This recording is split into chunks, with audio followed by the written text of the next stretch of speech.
tal? Qué gusto estar con ustedes en una nueva sesión de Aprende en Casa 2 para trabajar un tema más de la asignatura Formación Cívica y Ética.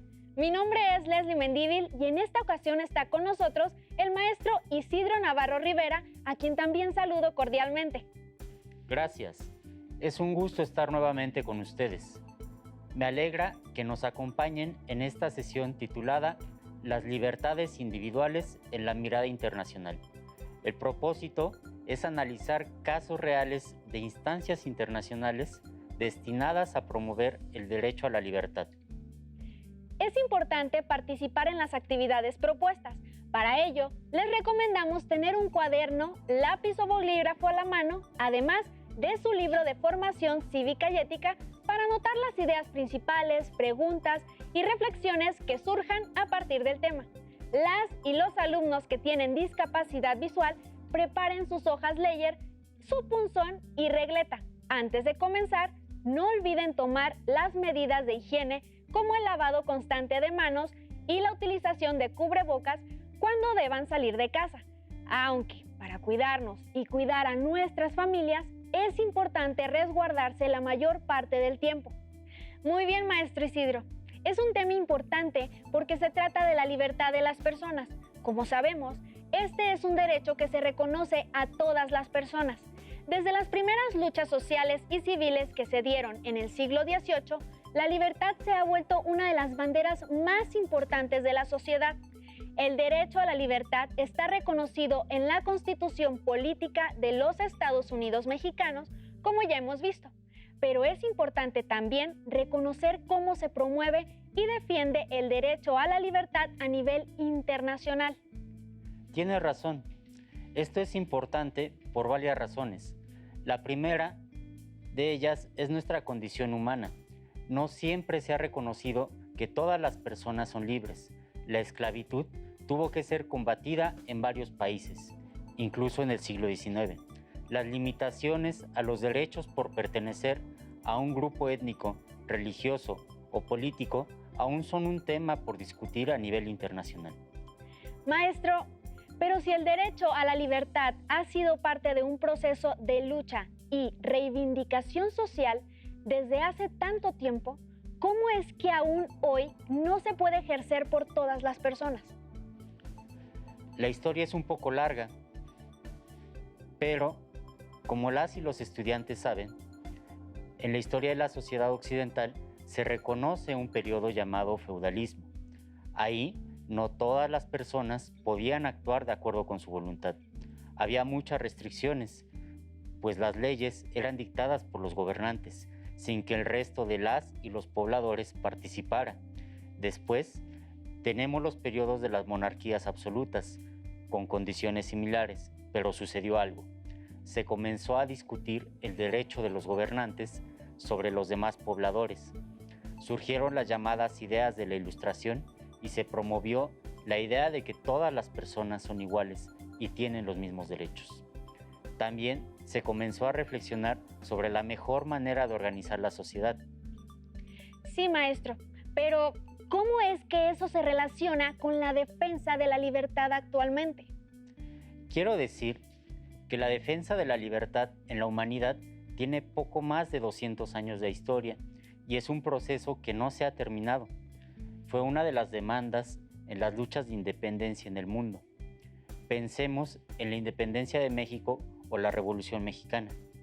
Estas luchas permitieron que se reconocieran libertades políticas, civiles y económicas para la ciudadanía, pero no fue suficiente. Por ejemplo, las mujeres pudieron ejercer su voto hasta 1953. Claro, las leyes son producto de las necesidades de las sociedades, por tanto, pueden cambiar o mejorarse con el tiempo, como el caso del derecho a la educación para las mujeres en el país. Más allá de las leyes, durante mucho tiempo no se permitía por las familias o se estigmatizaba a las mujeres que querían participar en política. O sea, una cosa es el reconocimiento de la libertad en las leyes y otra que se pueda ejercer en la realidad. Así es, Leslie. Pero antes de seguir, es importante pensar qué queremos decir cuando hablamos de libertad. Para ello, sugiero que veamos y escuchemos el siguiente video. Es que no puede ser. Es increíble que esté pasando esto hoy en día. ¿Cómo pueden prohibir ver un partido de fútbol a las seguidoras iraníes? Sí, y según la nota les prohibieron también manifestarse. Pero tienen derecho a mostrar que no están de acuerdo. Claro, y también tienen derecho a opinar y a ejercer su libertad. Pero parece que en ese país... La libertad es la facultad natural que tiene el ser humano de comportarse de una manera y de otra, o de no hacerlo, por lo que es responsable de sus actos. Así, una persona puede ejercer su derecho a la libertad, pero este termina donde empieza el derecho de la otra persona. La libertad puede ser individual o colectiva. La primera se centra en el individuo y la segunda en los grupos. Entre las libertades individuales se encuentra la libertad de pensamiento, así como la de opinión, de circulación y de religión. Y entre las libertades colectivas se encuentran la libre asociación, la libertad sindical, la de reunión pacífica y la de manifestación. Cuando elegimos o tomamos alguna decisión sobre qué hacer, cómo vestirnos, qué comer o a dónde ir, hacemos uso de nuestros derechos. También al transitar por donde queremos, ejercemos nuestro derecho al libre tránsito. Al decir lo que pensamos y manifestar nuestra opinión sobre lo que sucede en el mundo, también ejercemos nuestros derechos, en este caso, la libertad de opinión y de expresión. Muy interesante el video. Por una parte, nos menciona que las libertades pueden ser individuales o colectivas, pero también menciona que de manera cotidiana ejercemos la libertad como cuando nos dirigimos a algún lugar, expresamos las ideas o nos reunimos con otras personas. Sí, Leslie, pero también explica que la libertad es una facultad de las personas para comportarse de alguna manera. En cuanto a las libertades individuales, podríamos añadir también las relacionadas con las preferencias sexuales. En las colectivas, también podríamos resaltar la pertenencia étnica. Pero estábamos hablando de cómo el ejercicio de la libertad ha ido cambiando con el tiempo. El video menciona entre las libertades individuales a la de opinión, religión y circulación, mientras que las libertades colectivas mencionan la de libre asociación y de manifestación. Entiendo que en lo individual puedo expresar mis opiniones sobre diferentes temas. Tengo derecho a que me escuchen y debo respetar también los pensamientos y opiniones de otras personas. Así es, Leslie, pero me gustaría destacar una cosa. ¿Te has dado cuenta que es difícil hablar de la libertad sin apelar a otros derechos? El ejercicio de la libertad implica actuar conforme al criterio personal, pero esto se hace con una finalidad. Usamos nuestro criterio en las decisiones cotidianas y con ello ejercemos los derechos. Por ejemplo, al alimentarse, ejercitarse, estudiar, trabajar o moverse por un territorio. Las personas están ejerciendo sus derechos en libertad. Lo mismo para expresar sus ideas respecto a aspectos sociales, políticos, culturales o de otro tipo. Las sociedades son más democráticas cuando las personas aprenden a respetar los puntos de vista de otras personas, pero también cuando tienen la capacidad de reconocer que sus pensamientos pueden mejorar con las ideas de otras y otros. Cuando en las sociedades, las autoridades o funcionarios no respetan las ideas de otras personas, evitan el diálogo o la manifestación de ideas distintas a las suyas, podemos pensar en una sociedad autoritaria. Esto es como cuando alguien con mayor autoridad decide sobre otras personas sin tomar en cuenta su opinión o impide que se expresen, ¿cierto? Estos ejemplos se pueden dar en diferentes niveles desde las colonias, municipios o gobiernos estatales y nacionales. Así es, pero no solo se trata de acciones autoritarias. También es posible que al interior de los estados se generen controversias en cuanto a la interpretación de la ley, las facultades de la autoridad o la mejor manera de promover los derechos de las personas. En las sociedades democráticas hay diferentes maneras de resolver estas situaciones. El esquema más conocido es el de la elección de gobernantes. Se entiende que si las personas no están de acuerdo en la manera en que se lleva una administración, pueden elegir a otro grupo o corriente política en el siguiente periodo electoral. Aunque esta es una forma de ejercer y defender la libertad, hay otras que tienen mayor relación con nuestro tema. ¿Qué pasa cuando en la opinión de la ciudadanía una autoridad no atiende sus responsabilidades? Por ejemplo, si una persona o un grupo de personas fueron violentadas en sus derechos y no se les permitió actuar en libertad, parece complicado porque hay una imagen de que las autoridades tienen el respaldo de las instituciones. Las y los trabajadores del Estado responden a la ley, pero también reciben órdenes de quienes están en el gobierno. En ocasiones, parece que esto no tiene forma de revertirse. Así es, Leslie, pero también debemos saber que esta sensación se ha presentado en varias partes del mundo. Por ello, me parece importante hablar de la historia para comprender la manera en que diferentes personas han logrado defender la libertad y si han recibido apoyo. Hasta hace poco más de 70 años, los países ejercían su autonomía y promovían los derechos y sanciones que consideraban para sus ciudadanos. Fue después de la Segunda Guerra Mundial que se generó una instancia que, en principio, promueve la paz, pero que además se ha visto fortalecida para promover los derechos de las personas en el mundo. Estamos hablando de la Organización de las Naciones Unidas, creada en 1945 con la firma de 50 países. Actualmente son pocos los países que no pertenecen a esta organización. Claro, maestro. Yo recuerdo que la Declaración Universal de los Derechos Humanos fue promulgada en 1948. A partir de entonces, se ha buscado que más países se adhieran a ella. Se trata de un instrumento jurídico que reconoce los derechos de todas las personas y también menciona que tenemos libertad. Así es, Leslie.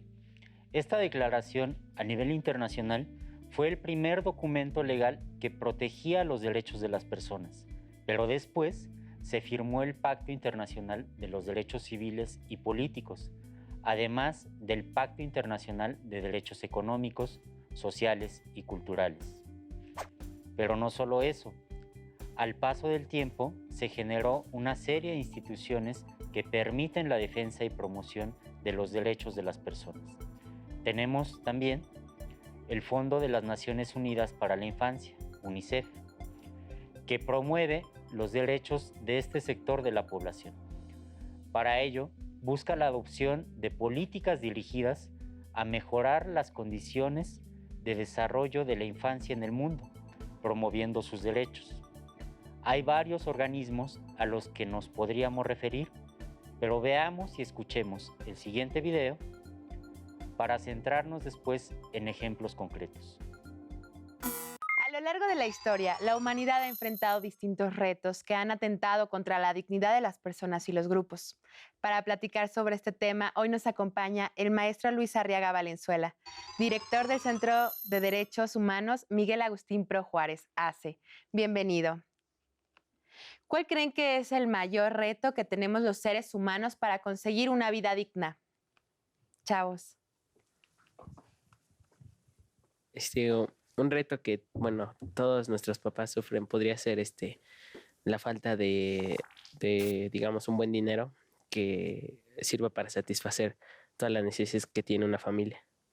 Para mí el mayor reto es saber tratar a las personas y bueno, poder sobrellevar los problemas que se presentan día a día. Bueno, el mayor reto es tener un trabajo en el cual te den un buen pago para poder tener tus necesidades básicas. Bueno, pues para mí es saber comportarnos ante cualquier reto que se nos ponga enfrente de nosotros, que no nos impida lograr nuestros retos que tenemos para una vida digna. Para poder alcanzar una vida digna, primero hay que trabajar. Y para trabajar tenemos que ser aplicados y tenemos que echarle ganas a lo que vamos a hacer. Para vivir así una vida digna sería vivir en paz y respetar a las otras personas. Luis, para alcanzar una vida digna, ¿cuál es el mayor reto que enfrenta la humanidad? Mire, yo creo que uno de los retos más importantes que enfrenta la humanidad es precisamente hacer el acceso a los hombres y mujeres por igual de los derechos humanos. En ese sentido, yo concuerdo con todas estas expresiones que se han dado respecto a tener un acceso al trabajo, a la educación, a estar seguros, a vivir sin amenazas, sin discriminación y a gozar de estos derechos humanos que tanto han apelado la conciencia a nivel internacional.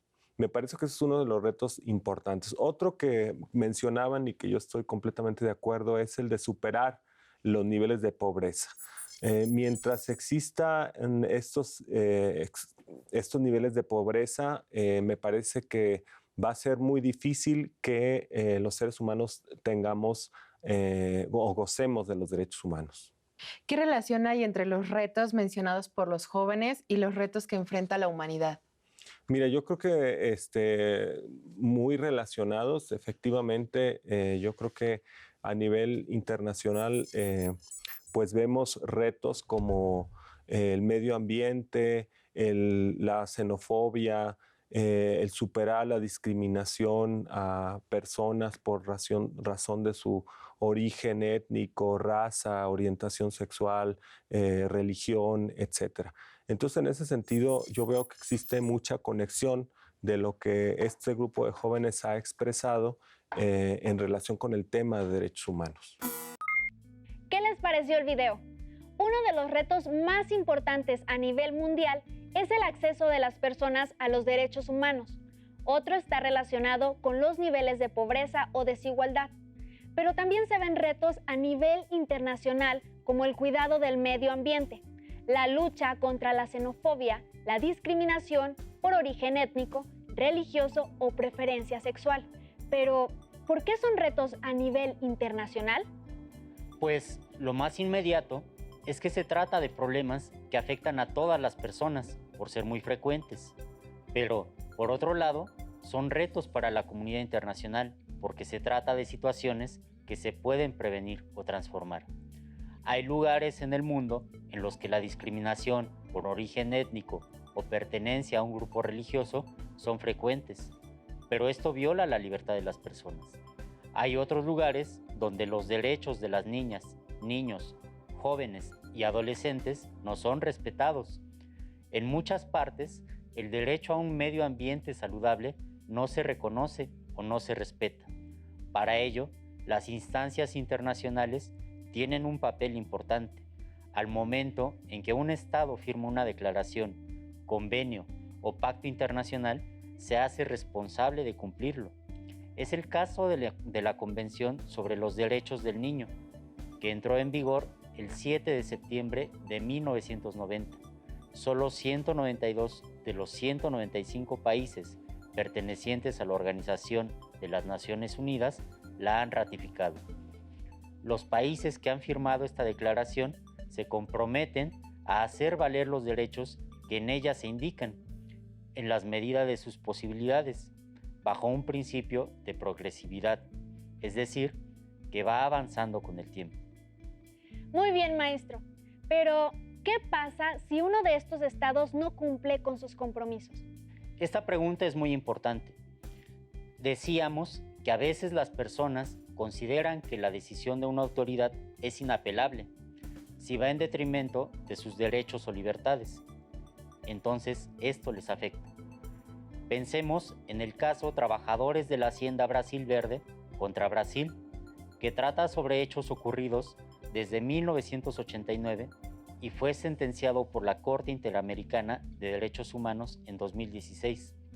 Se trata de un grupo de personas que trabajan en una hacienda bajo condiciones de esclavitud.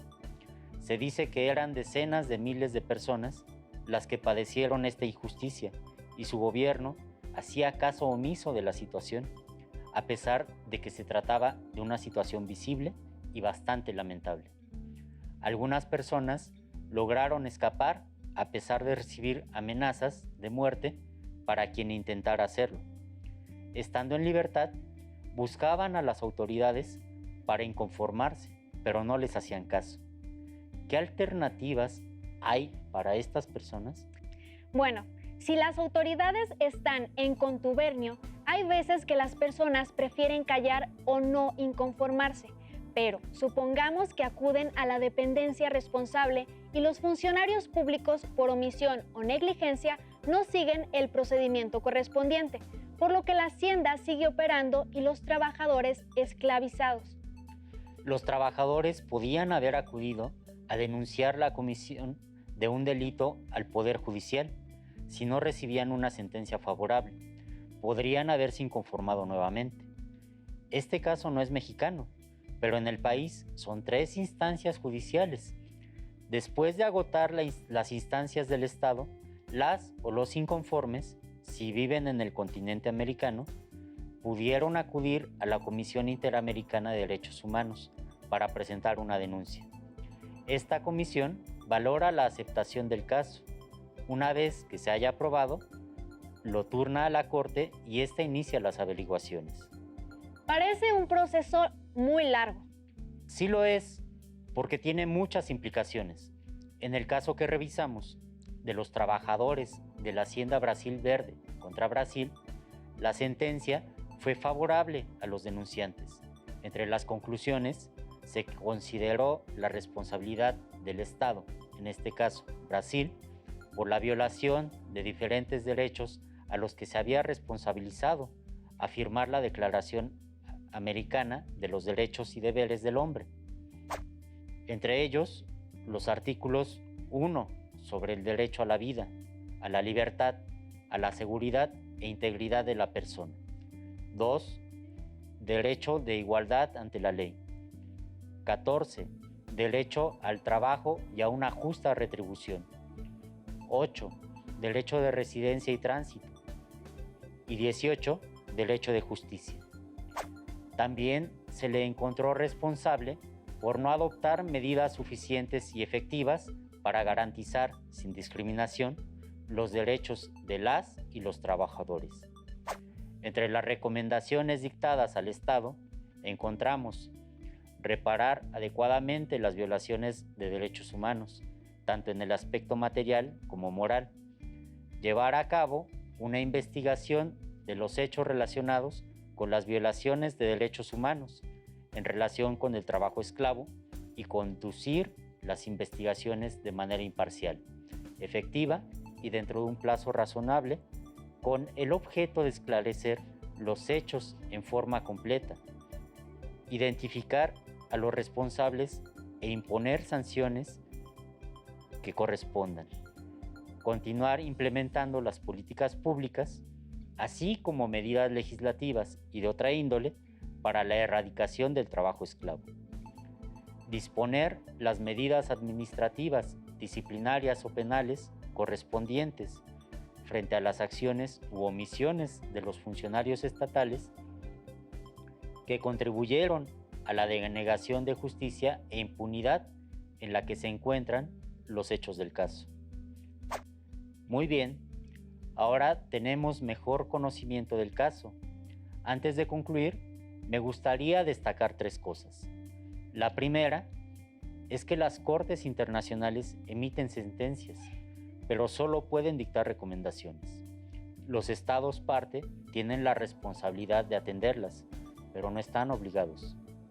Estas sentencias son importantes porque en sus recomendaciones se dictan medidas para prevenir que sucedan más casos como el denunciado. Por lo anterior, es muy valioso que existan las instancias, pero sobre todo que existan ciudadanas y ciudadanos que estén dispuestos a defender la libertad, incluso en condiciones adversas, como el caso que analizamos. Muchas gracias, maestro, por esta sesión. A las y los estudiantes les sugiero que, para conocer más del tema, se acerquen al libro de texto de Formación Cívica y Ética. También pueden buscar información sobre la Corte Interamericana de Derechos Humanos y conocer qué otros casos se han presentado y cómo se resolvieron. Gracias por acompañarnos en la sesión y recuerden que cuando salgan de casa deben tomar las medidas de seguridad. ¡Hasta la próxima! Si tienes dudas o necesitas ayuda, llama al Centro de Apoyo Pedagógico a Distancia. El número de teléfono para secundaria es el 55 36 01 71 23. Si requieres consultar los libros de texto en versión digital, recuerda que los puedes encontrar en la página conalitec.cep.gov.mx. Y recuerda que también cuentas con el sitio aprendeencasa.cep.gov.mx, en donde podrás ver nuevamente los videos de los programas y además encontrarás actividades para fortalecer tus aprendizajes.